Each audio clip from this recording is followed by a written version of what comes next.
పెద్దపేట దాడి ఘటనలో రిమాండ్లో ఉన్న 10 మంది రాజమండ్రి సెంట్రల్ జైలు నుంచి బెయిల్పై విడుదలయ్యారు. మాజీ ఎంపీ హర్షకుమార్ స్వాగతం పలుకుతూ సంఘీభావం ప్రకటించారు. కూటమి ప్రభుత్వం దళితుల పట్ల దారుణంగా వ్యవహరిస్తుందని మండిపడ్డారు. ఆడవారిని యువకుల్ని అరెస్టు చేయడం దారుణమని పేర్కొన్నారు. బెయిల్ వచ్చిన తర్వాత కూడా రఘురామకృష్ణంరాజు సాల్వెన్సీ సర్టిఫికెట్లు ఇవ్వకుండా అడ్డుకున్నారని తెలిపారు. 57 మందిని అరెస్టు చేయడం దేశ చరిత్రలో ఎప్పుడూ జరగలేదని చెప్పారు. అన్యాయంగా జైల్లో పెట్టినందుకు ప్రభుత్వం నష్టపరిహారం ఇవ్వాలని, రామాలయం కోసం మత కలహాలు సృష్టిస్తారా అని ప్రశ్నించారు.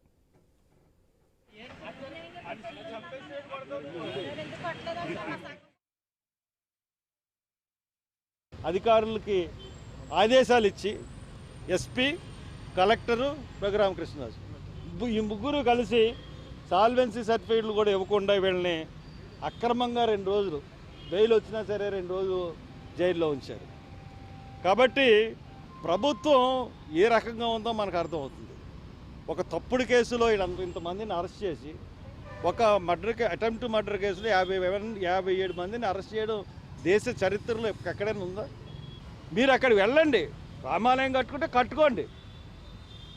ఆ కట్టుకోవడం గురించి మత కలహాలు పెట్టి వీళ్ళని కొట్టి వీళ్ళని చేసి ఇచ్చేస్తారా?